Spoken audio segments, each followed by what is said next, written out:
हमने शहर को दी एक नई पहचान, हम हैं सिंघानिया बिल्डकॉन।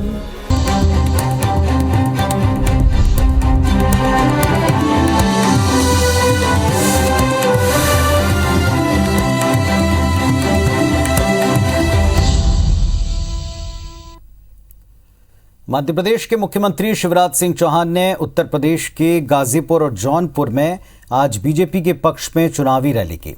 सीएम शिवराज ने समाजवादी पार्टी पर माफिया को संरक्षण देने का आरोप लगाते हुए कहा कि अखिलेश यादव के राज में 700 से अधिक दंगे हुए। सपा सरकार उन्हीं माफियाओं को संरक्षण देने का काम करती रही। सीएम ने अखिलेश यादव को घेरते हुए कहा कि समाजवादी सरकार ने कभी लोगों को फ्री में गेहूं दिया था क्या।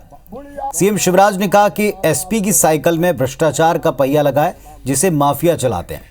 सीएम शिवराज ने समाजवादी पार्टी के गठबंधन पर भी तंज कसा।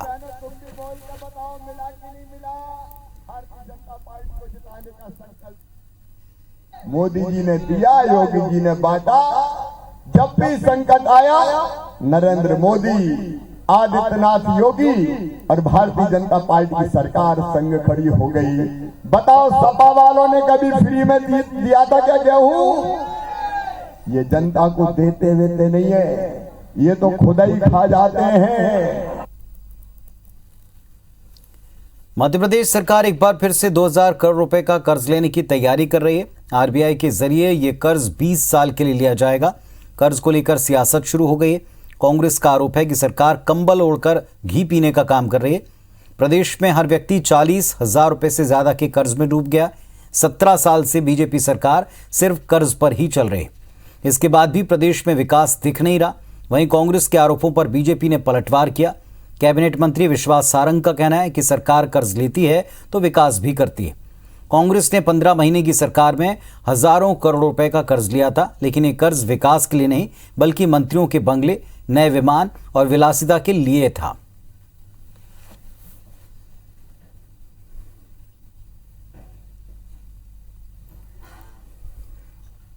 अपने ऐशो आराम के लिए हवाई जहाज खरीदने के लिए कमलनाथ ने कर्जा लिया। मुख्यमंत्री निवास और कमलनाथ के मुख्यमंत्री निवास और कांग्रेस के मंत्रियों के निवास पे करोड़ों रुपए खर्च किए।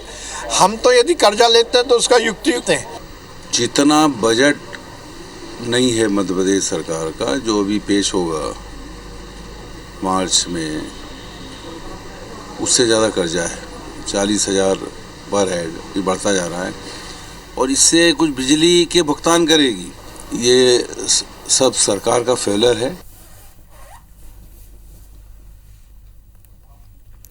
और इस वक्त हमारे साथ में दो प्रवक्ता जुड़ गए दोनों पक्षों से, जो अपने अपने बात रखेंगे। अजय सिंह यादव साहब हैं, कांग्रेस पार्टी की ओर से जुड़े हैं। डॉक्टर दुर्गेश केसवानी जी हैं, भारतीय जनता पार्टी की तरफ से। डॉक्टर केसवानी, सुना आपने कि लगातार कर्ज लेने पर मध्य प्रदेश कांग्रेस पार्टी हमलावर है, कह रही कि कर्ज लेकर लगातार 17-18 साल से प्रदेश में विकास कहाँ है ये पार्टी बता नहीं रही। देखिए, मुझे लगता है कि कांग्रेस सिर्फ और सिर्फ आरोप लगाने का काम करती है और आज भी यही कर रहे हैं। जब माननीय कमलनाथ जी वक्त बदलाव के साथ मुख्यमंत्री बने थे तो सबसे पहले ही जब फर्स्ट आवर्स में जो उन्होंने साइन किया था कि मध्य प्रदेश में हमारे पास बजट नहीं है, और आपने यही देखा कि यह इस बात का भी हो सके कि जितनी भी जन कल्याण की योजनाएं थी वो कमलनाथ जी ने सब बंद कर जो उनको देश में जो जनता के बीच में उन्होंने बात रखी आईपा अवार्ड मध्य प्रदेश की सरकार कराएगी, आईटा अवार्ड कराएगी, गांजे की खेती कैसे हो, बंगलों पे विशेष ध्यान था कमलनाथ जी का। तो मुझे लगता है कि ये वो लोग हैं जिन्होंने जब सरकार आई तब जन कल्याण बंद कर दिया। न उनके दुख में, न उनके दर्द में, न उनके तकलीफ में, न उनके कष्ट में कहीं ये लोग खड़े रहे। तो आज ये लोग आरोप लगा रहे हैं, उस सरकार पर आरोप लगा रहे हैं जो सिर्फ और सिर्फ जन कल्याण के काम करती है। और 8 करोड़ जनता की अगर कोई चिंता करते हैं तो माननीय श्री शिवराज सिंह चौहान जी करते हैं। मेरे कांग्रेस के काबिल मित्रों से सिर्फ इतनी गुजारिश है कि वो बताएं कि जब उनके शासन काल में कितने हजार हेक्टेयर रकबा सिंचाई का, 40,000 हेक्टेयर रकबा सिंचाई का होता था, हम उसको 7 लाख हेक्टेयर तक लेके गए।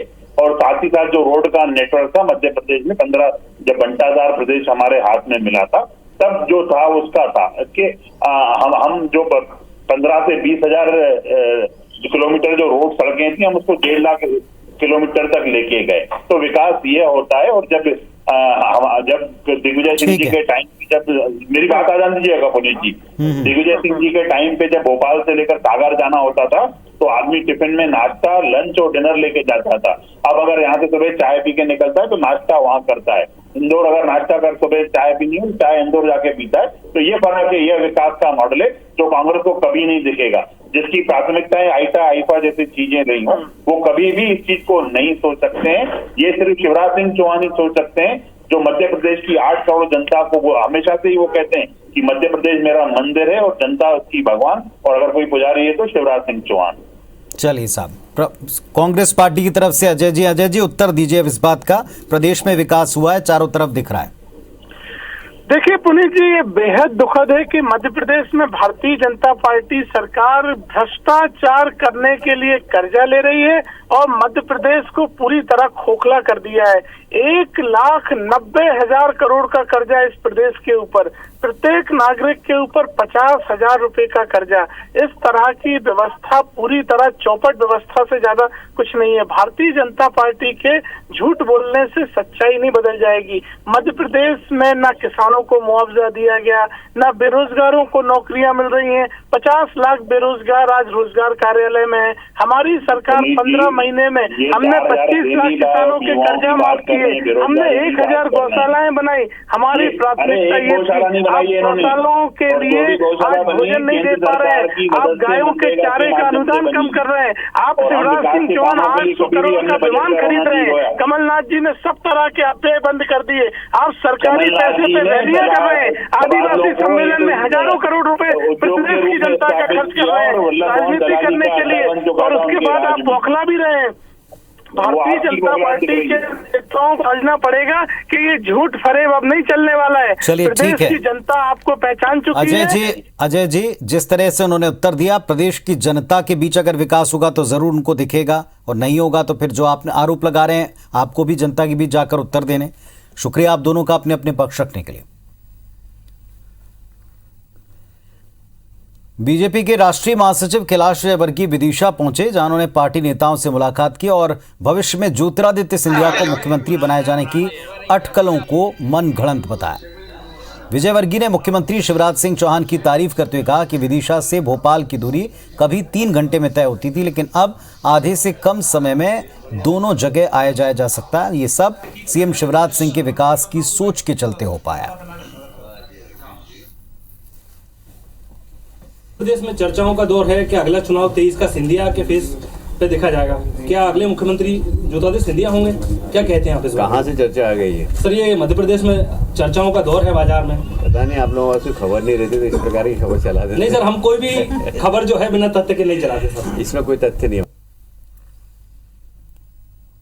मध्य प्रदेश बीजेपी ने समर्पण निधि अभियान के लिए व्यापक रणनीति बनाई है और इसको लेकर भोपाल बीजेपी की अहम बैठक हुई, जिसमें स्थानीय नेताओं को 5 करोड़ रुपए जुटाने का टारगेट दिया गया।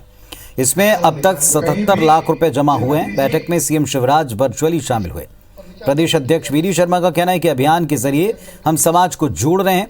वहीं ग्वालियर में भी समर्पण निधि को लेकर मंत्री से लेकर सांसद तक बैठकें कर रहे हैं, और इसी क्रम में समर्पण निधि को लेकर 2 बड़ी बैठकें रखी गई, जिसमें मंत्री तुलसीराम सिलावट, प्रद्युमन सिंह तोमर, मंत्री भारत सिंह कुशवाहा, सांसद विवेक शेजवलकर समेत बीजेपी के बड़े पदाधिकारी मौजूद रहे। ग्वालियर से 4 करोड़ रुपए जुटाने का लक्ष्य रखा गया है। ये अपने संगठन के लिए और अपने विचार के लिए कार्यकर्ताओं का समर्पण है, और समाज के वो लोग जो भारतीय जनता पार्टी से सिंपैथी रखते हैं, ये उनका समर्पण भारतीय जनता पार्टी के लिए है। जिस अभियान में अधिकतम लोगों तक पहुंचना, और एक विशेष प्रकार का अभियान हमने लिया है, समाज के अलग अलग प्रकार के सेगमेंट के लोगों के पास जाकर के इस अभियान के माध्यम से जोड़ना। हमारे प्रभारी भारतीय जनता पार्टी के उपाध्यक्ष दीतू जिराती जी के नेतृत्व में जो एक संकल्प समर्पण निधि का लिया है, पूरे ग्वालियर ग्रामीण में 1 करोड़ का लगभग हम लोग 1.25 करोड़ रुपए करके सम्मानित जिला अध्यक्ष जी के नेतृत्व में ये काम पूरा करेंगे। कार्यकारिणी भंग होने के बाद अब मध्य प्रदेश महिला कांग्रेस के अभियान भी दम तोड़ते दिख रहे हैं, और इसको लेकर बीजेपी कांग्रेस को घेर रही है। गृह मंत्री नरोत्तम मिश्रा ने निशाना साधते हुए कहा कि प्रदेश में कांग्रेस की दुर्दशा है। कांग्रेस ने बड़े जोर शोर से लड़की हूं लड़ सकती हूं अभियान शुरू किया, लेकिन ना तो अभियान बचा, ना इस अभियान को चलाने वाली महिला कांग्रेस की कार्यकारिणी।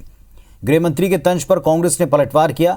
विधायक पीसी शर्मा ने कहा कि महिला कांग्रेस की कार्यकारिणी भले ही भंग हुई हो, लेकिन जिला महिला कांग्रेस और प्रदेश कांग्रेस पदाधिकारी अब भी काम कर रहे हैं। कांग्रेस के लड़की हूं लड़ सकती हूं अभियान का असर बीजेपी को आगामी विधानसभा चुनाव में दिखेगा।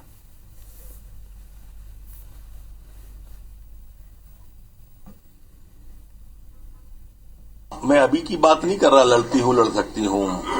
इंदिरा लाओ, गरीबी हटाओ, गरीब हटा दिए थे, गरीबी नहीं हटी थी। कांग्रेस का हाथ गरीब के साथ, ऐसे नारे दे दे के राजनीति कर रही है।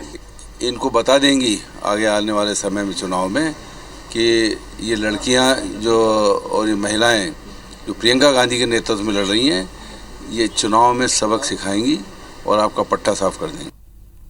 केंद्रीय मंत्री प्रहलाद पटेल बुंदेलखंड के प्रसिद्ध हिंदू तीर्थ क्षेत्र बांदकपुर पहुंचे, जहां उन्होंने महाशिवरात्रि पर लगने वाले मेले की तैयारियों का जायजा लिया। इस दौरान शराब की खाली बोतलें मिलने पर उन्होंने नाराजगी प्रकट की और खुद अपने हाथ से झाड़ू लेकर वहां सफाई शुरू कर दी। उन्होंने कहा कि अगली बार महाशिवरात्रि के 15 दिन पहले से यहां सफाई कार्य होना चाहिए। कहा कि मोदी जी का स्वच्छता मंत्रालय मेरे पास है। पटेल ने पंचायत वासियों और ट्रस्ट और समाजसेवी संस्थाओं से स्वच्छता अभियान पर ध्यान देने का आग्रह किया है।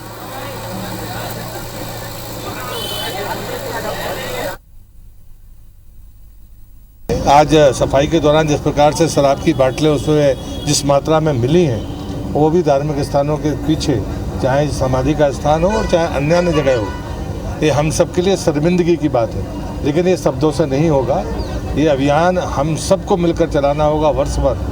हम अगली शिवरात्रि में देखें कि हमारी सफाई में हमें शराब की बाटल इस प्रांगण में ना मिले, तब मैं सफलता मानूंगा। आज कहना बड़बोलापन होगा। इस बुलेटिन में फिलहाल इतना ही। खबर अपडेट्स के लिए आप देखते रहें IBC 24। नमस्कार।